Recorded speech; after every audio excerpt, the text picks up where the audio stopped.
56 साल पहले चंडीगढ़ के एयरबेस से लेह के लिए वायुसेना के विमान ने उड़ान भरी थी, जिसमें 102 लोग सवार थे। प्लेन सेना के जवानों को लेकर जा रहा था, लेकिन रास्ते में एक बड़ी अनहोनी घट गई।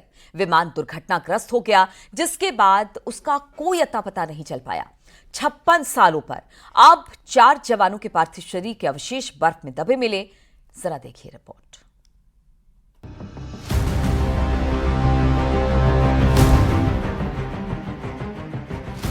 7 फरवरी 1968 का दिन, जब चंडीगढ़ एयरबेस से वायुसेना के प्लेन ने उड़ान भरी थी।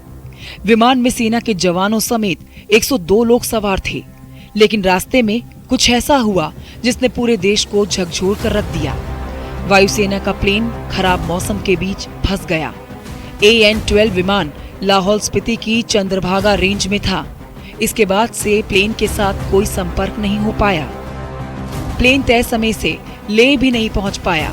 समय बीतता जा रहा था और उम्मीद की किरण धूमिल होती जा रही थी। खबर आई कि AN-12 विमान खराब मौसम के कारण दुर्घटनाग्रस्त हो गया था। जवानों के शव हजारों फीट ऊंची चोटियों में बर्फ के नीचे दफन हो चुके थे। कई बार शवों को ढूंढने के लिए रेस्क्यू ऑपरेशन चलाया गया, लेकिन इससे भी कोई मदद नहीं मिली। अब तक चलाए गए रेस्क्यू अभियान में 5 शव बरामद किए जा चुके थे, लेकिन इसी बीच एक और बड़ी खबर आ गई। सितंबर के महीने में सेना की तरफ से छेड़े गए अभियान में 4 जवानों के पार्थिव शरीर के अवशेष बरामद किए गए थे। जिन 4 जवानों के अवशेष मिले हैं, उनमें सहारनपुर के रहने वाले मलखान सिंह, सिपाही नारायण सिंह जो चमौली के रहने वाले थे, हरियाणा के रेवाड़ी के रहने वाले सिपाही मुंशी राम, तो वहीं थॉमस चेरियन केरल के कोल्लम के रहने वाले थे। इन सभी के अवशेष मिल चुके थे।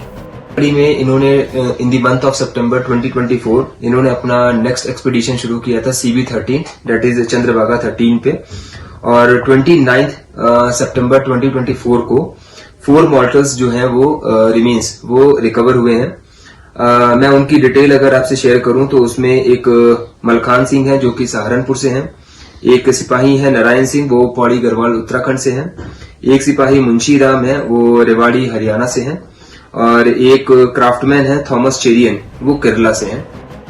लाहौल स्पीति जिले के पुलिस अधीक्षक ने इसकी पुष्टि की थी, जिसकी जानकारी सैटेलाइट फोन के माध्यम से सेना के अभियान दल से मिली। जवानों के पार्थिव शरीर को सोलर ले जाया गया, जहां से पोस्टमार्टम के बाद परिजनों को शव सौंप दिए जाएंगे। जिन जवानों के शव मिले हैं, उनके घर वालों को खबर दे दी गई है। 56 साल का वक्त बहुत ज्यादा होता है। अपनों की खोज खबर के लिए उनके परिजनों के कान तरस गए थे। जिंदा लौटने की तो उम्मीद नहीं थी। कई परिजनों ने तो इंतजार करते करते दुनिया भी छोड़ दी। साल 2018 में इस विमान का मलबा और एक सैनिक का शव ढाका ग्लेशियर बेस कैंप पर मिला था, जो 6200 मीटर की ऊंचाई पर स्थित है। ये खोज उस समय पर्वतारोहियों की एक टीम ने की थी, जो चंद्रभागा में 13 चोटी पर सफाई अभियान पर थी। 56 साल के बाद जवानों के शव मिले, जिसके बाद अब शहीदों की याद को सम्मानित किया जाएगा। जिन 4 जवानों के शव बरामद हुए हैं, उनमें चमौली के रहने वाले सिपाही नारायण सिंह बिष्ट भी हैं। वो कोलपुरी गांव के रहने वाले थे, जो अपनी माता पिता की इकलौती संतान थे। नारायण बिष्ट की शादी हो चुकी थी। कई सालों तक उनकी पत्नी ने उनकी खबर मिलने का इंतजार किया, लेकिन अब वो इस दुनिया में नहीं रही। अब उनके परिजनों को नारायण सिंह बिष्ट का पार्थिव शरीर सौंपा जाएगा, जहां सैन्य सम्मान के साथ उनकी अंत्येष्टि होगी। सहारनपुर के रहने वाले मलखान सिंह का शव भी बरामद हुआ है। 3 अक्टूबर को उनका शव उनके गांव पहुंचेगा। उनकी पहचान शरीर के पास मिले वाउचर से हुई है। मलखान सिंह वायुसेना में भर्ती हुए थे। जब यह हादसा हुआ था, तब वो महज 23 साल के थे। उनकी पत्नी और बेटे भी अब इस दुनिया में नहीं रहे। इन 4 शवों में हरियाणा के रेवाड़ी के सिपाही मुंशी राम भी शामिल हैं। वो गुर्जर माजरी गांव के रहने वाले थे। उनके पार्थिव शरीर को जल्द ही गांव में लाया जाएगा। उनके परिवार को सेना की तरफ से सूचना दे दी गई है, जिसका इंतजार अब पूरा गांव कर रहा है। साल 2003 में पर्वतारोहियों ने विमान के मलबे को खोजा था। बाद में सेना, खासकर डोगरा स्काउट्स ने कई अभियान चलाए। लाहौल स्पीति की चोटियां, जहां सैकड़ों फीट बर्फ बिछी हुई है, जहां तक नजर जाएगी ऊंचे ऊंचे पहाड़ी आपको नजर आएंगे। खराब मौसम के बीच बर्फीले तूफान का खतरा यहाँ बना रहता है। ऐसे में यहाँ अभियान चलाना बहुत ही मुश्किल काम है। अब तो सर्दियां आने वाली हैं और बर्फबारी का दौर भी शुरू हो जाएगा, जिससे बाकी लोगों के अवशेष के मिलने में काफी मुश्किल जरूर आएगी। Bureau report, news 18। मायावती के शैतान वाले बयान पर उत्तर प्रदेश की सियासत में एक बार फिर से घमासान मच गया। मायावती ने जिस अंदाज में कांग्रेस और बीजेपी को निशाने पर लिया, संविधान और जाति का मुद्दा उठाया, अब मामला उससे एक कदम आगे बढ़ चुका है, क्योंकि इस विवाद में अब समाजवादी पार्टी और बीजेपी की एंट्री हो चुकी है।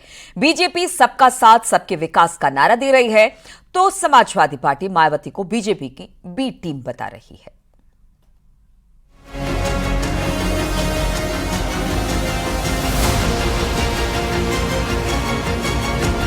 हरि का मतलब ईश्वर, हम तो ईश्वर की औलाद होगी तो बाकी लोग क्या शैतान की औलाद है। उत्तर प्रदेश टू हरियाणा, हरिजन शब्द पर मायावती के सख्त तेवर अब शैतान के शब्द बाण की शक्ल ले चुका है। मायावती भले ही हरियाणा के रण में हुंकार भर रही हूँ, लेकिन निशाने पर उत्तर प्रदेश के तमाम सियासतदान हैं, क्योंकि उन्होंने जिस तरह से संविधान के नाम जातिवाद का मुद्दा उठाया है, उसका असर न सिर्फ हरियाणा बल्कि उत्तर प्रदेश तक पहुँच चुका है। बार बार हरिजन हरिजन इस्तेमाल कर रहे थे, तो मैंने उनको कहा कि एक तरफ तो आप जाति तोड़ने की बात कर रहे हैं और दूसरी तरफ आप हरिजन कह रहे हैं। यदि हम इसको पॉजिटिव सेंस में लें तो हम तो हरि का मतलब ईश्वर, हम तो ईश्वर की औलाद होगी तो बाकी लोग क्या शैतान की औलाद है। ये मैंने 1977 में जब मुझे उन्होंने ऑल इंडिया की तरफ से इनवाइट किया तो ये मैंने वहां पर बोला था। मायावती ने SC/ST समुदाय के लिए हरिजन शब्द के इस्तेमाल पर आपत्ति जताते हुए कहा कि ये शब्द अपमानजनक है। उन्होंने कहा कि 1997 के एक सम्मेलन में उन्होंने हरिजन शब्द का प्रयोग करने के लिए सार्वजनिक रूप से आलोचना की थी। ऐसे में जाति आधारित भेदभाव को खत्म करते हुए संविधान के सिद्धांतों का पालन करना चाहिए। मायावती ने अपने संबोधन में कहा कि संविधान विरोधी बीजेपी और संविधान बचाने के नाम पर आरक्षण खत्म करने का प्लान बना रही कांग्रेस के खिलाफ दलित समाज में और अन्य पिछड़े वर्ग में जबरदस्त गुस्सा है। भाजपा कांग्रेस की गलत नीतियों का परिणाम आज हर वर्ग परेशान है। नौकरियों में निजीकरण के माध्यम से आरक्षण को खत्म किया जा रहा है। ये सभी फूट डालो राजनीति करो नीति पर चलकर दलित समाज को बांटने की कोशिश करते हैं। अब मायावती के इसी बयान पर संग्राम छिड़ चुका है। जब आरएसएस बीजेपी कमजोर पड़ती है, मदद करने के लिए बहन जी का कोई न कोई रास्ता सामने आ जाता है।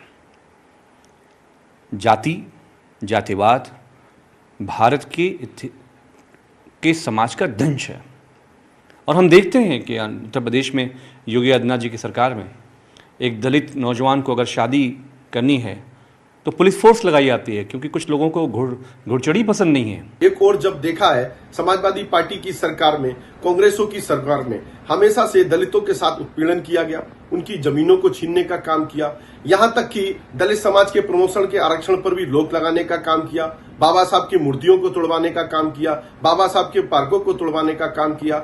और आज देश की जनता और प्रदेश की जनता और दलित समाज और पिछड़ा समाज ये समझ रहा है कि कौन किसके साथ है, कौन उसकी मूलभूत सुविधाओं से उसको लाभान्वित करने का काम किया और किसने उन मूलभूत सुविधाओं से उनको दूर रखने का काम किया। मायावती न सिर्फ बीजेपी और कांग्रेस को संविधान विरोधी बता रही है, बल्कि एनडीए और इंडिया गठबंधन के तमाम दलों पर जाति की राजनीति का ठप्पा भी लगाती रही है। लेकिन सबसे बड़ा सवाल है, खुद को दलितों और अल्पसंख्यक के हितैषी बताने वाली पार्टी बीएसपी क्या जाति के नाम पर वोट बैंक की राजनीति नहीं करती?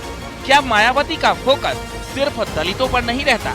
अब इन सवालों के जवाब सिर्फ बीएसपी के पास है। Bureau report, news 18। और अब बात हरियाणा कांग्रेस में सीएम फेस पर मचे घमासान की, जिसमें स्मृति ईरानी की भी अब एंट्री हो चुकी है। दरअसल स्मृति ईरानी कांग्रेस की दलित नेता कुमारी शैलजा को लेकर सीएम फेस बनाने की बात कह रही थी, लेकिन सुप्रिया श्रीनेत्र ने उन्हें अमेठी में घेर लिया।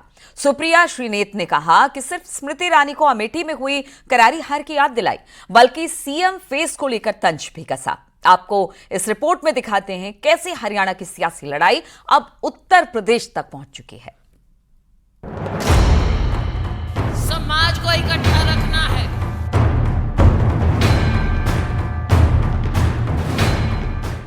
हरियाणा में कुर्सी की लड़ाई अमेठी वाया यूपी पहुंच चुकी है। सीएम पद पर सियासी तकरार में अब आर पार की लड़ाई छिड़ चुकी है, समाज को इकट्ठा रखना है, जिसमें एक तरफ कांग्रेस की दलित नेता कुमारी सैलजा है तो दूसरी तरफ सुप्रिया श्रीनेत और स्मृति ईरानी। कभी कभी हमारे शेर थोड़ा थोड़ा लड़ जाते हैं एक दूसरे से, फिर मेरा काम शेरों को एक साथ खड़े करने का है। तो ये शेरों की पार्टी है, ये किसी से नहीं डरती है और हमारे जो कार्यकर्ता हैं शेर हैं, टाइगर हैं। दरअसल हरियाणा कांग्रेस में ज्यादातर नेता खुद को मुख्यमंत्री उम्मीदवार बता रहे हैं। दावेदार नंबर 1 भूपेंद्र सिंह हुड्डा, दावेदार नंबर 2 रणदीप सिंह सुरजेवाला और दावेदार नंबर 3 कांग्रेस की बड़ी दलित नेता कुमारी सैलजा। अब इसी कश्मकश पर जब स्मृति ईरानी ने कांग्रेस पर निशाना साधा तो पलटवार सुप्रिया श्रीनेत की तरफ से आया और बात हरियाणा से निकलकर अमेठी तक पहुंच गई। तो चला एक छोटे से ब्रेक का, जल्द हाजिर होते कुछ और खबरों के साथ।